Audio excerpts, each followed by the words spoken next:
Alright, so now we're done with the sine rule, the whole formula of A over sine A, B over sine B, C over sine C, where you have to use any two of the terms that are provided, right? So sine rule, and now there's something like the sine rule only. So now this one is basically the cosine rule, also known as the cos rule, right? The cos rule and sine rule, the thing that you have to remember is that cos rule and sine rule are only used for irregular triangles rather than 90-degree triangles, right? So if you have an irregular triangle, you will use either sine rule or cos rule. So for sine rule, you needed to have one angle and side right opposite to the angle. In cos rule, that's not the scenario. What happens in cos rule, let's get to know this. First of all, the cos rule, the formula of cos rule is, or cosine rule is, so the formula is a square equals to b square plus c square minus 2bc cos of a. This formula will be used when you have to take out, or when you have to find out a side. And then there is another formula which is actually derived from the same formula. I will show you the derivation as well, but first let me tell you the formula. So cos of A equals to b square plus c square minus a square over 2bc. This formula will be used if you have to find out the angle, right? So what we'll do now is we'll try to show the derivation of this formula. Let me take the side formula over here. So a square equals to b square plus c square minus 2bc cos of a. So what we will do is we will take all of this to the other side of equal to, and we will take this a square to the other side of equal to. So now this becomes, now this is in minus, over there it will become in plus. So 2bc cos of a equals to b square plus c square minus a square. A square goes to the other side, becomes minus, right? Now we will let cos of a be over here only, and 2bc we will take downstairs. So cos of a equals to b square plus c square minus a square over 2bc. If you notice, both of them are the same formulas. So in reality, what you need to do is you need to have a good grip on your algebra, number one, and number two, you just need to know one formula, and you can derive the other formula very simply according to that. Both the formulas are basically the same thing only. But according to what you need to find out, if you need to find out angle, you will use the other formula, or you will derive it accordingly. If you need to find out the side, then you will use the first formula, or derive it accordingly again. So this is basically how your cos rule works. Let's do a question for cos rule. So if we do this, A, B and C, we'll do the angle first. So we'll do the side first, we'll do the side first. So for example, the angle is given to you as 40 degrees. So this you need to find out. B, let's suppose, is given to you as 18, and C is given to you as, let's say, 4. So now a lot of my students, they also ask me that can we use sine rule over here. So in the examination, they won't tell you to use the sine rule or the cos rule. They'll just give you a question, you have to complete the question, and you have to find out the variables or the unknowns. So that's about it. How will we know if you have to take out or answer a question according to sine rule or cos rule? That would depend on the question specifically. So let's see, let's try this. If I use sine rule over here, so A over sine 40 equals to B, which is 18, over sine B. Over here, two variables are given to you. If two variables are given to you, then this cannot be worked out. Yeah, probably through simultaneous equations and all that, but I'm not going into that right now. We're strictly talking about trigonometry. So In this scenario, if you have two variables and you cannot find out the side, then what we will do is we will use the cos rule. Let's apply the cos rule over here. Let's see if this works out. So a square, so x is basically a, right?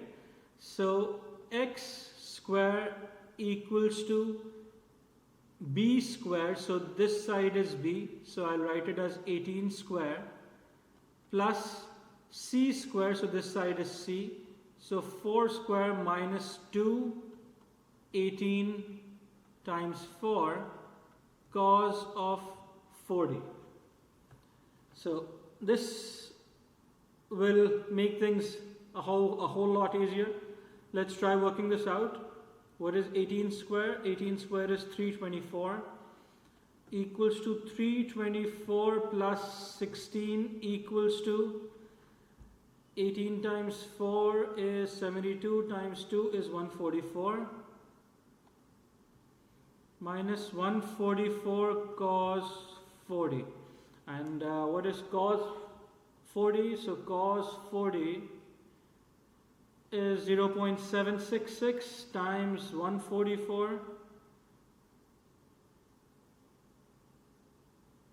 times 144, so the answer comes 110. So x square equals to 324 plus 16 gives you 340 if I'm not wrong. Please can someone check? 110.310.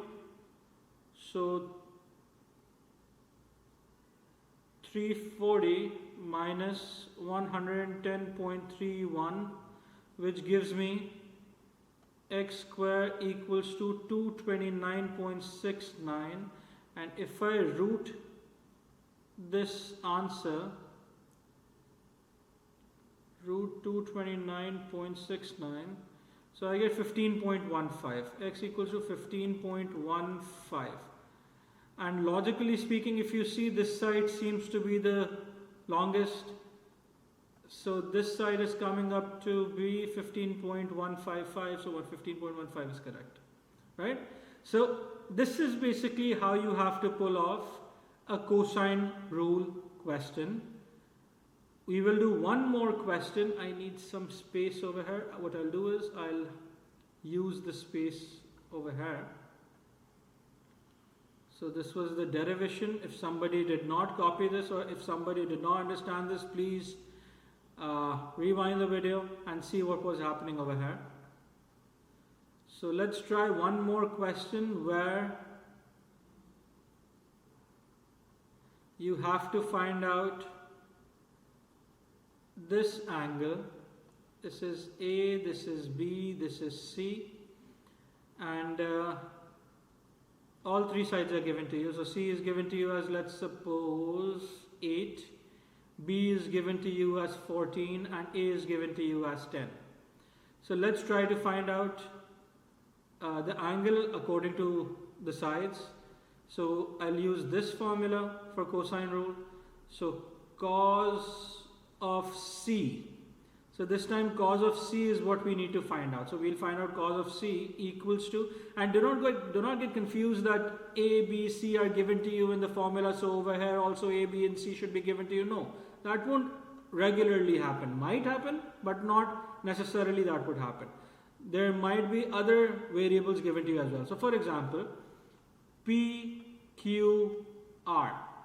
So P, Q, R are given to you. What do you need to find out? You need to find out cos of R. So let's work this out. So cos of R, I'll write the formula first, equals to, so this one is small p, this one is small q, and this one is small r, right? So p square plus q square minus r square. Why minus r square? Because angle r is what you need to find out. So whatever is right in front of angle r will be your r square, obviously, which will go in minus, over 2pq. 2pq in the denominator is because angle r is what you required. So whatever is opposite will not come in the denominator, so let it be. Now let's go into the formula. Cos of r, which we need to find out, equals to p is given to us as 10 square plus q is given to us as 14 square minus r is given to us as 8 square over 2, 10, 14. Cos of r equals to 14 is 196. If someone can confirm this. So 100 plus 196 minus 64 over the 140 and 280 over 280. So 100 plus, so this gives you 296. So 296 minus 64 gives you 232. So cos of r equals to 232 divided by 280. Divided by 280 gives you 0.82. Cos of r equals to 0.828. Now what will you do? Basic trigonometry, cos needs to go on the other side, so that will become an inverse. So r equals to cos inverse 0.828. So we will do inverse cos 0.828, and the answer that we get is 34. R equals to 34.1. And if you notice over here, this angle seems to be somewhere around 34, 35 if the diagram is made correctly. So 34.1 is the angle that is given to you over here, right? So this is how you pull off cosine rule or cos rule. Let's get into some of the questions and let's see how we're going to pull this off.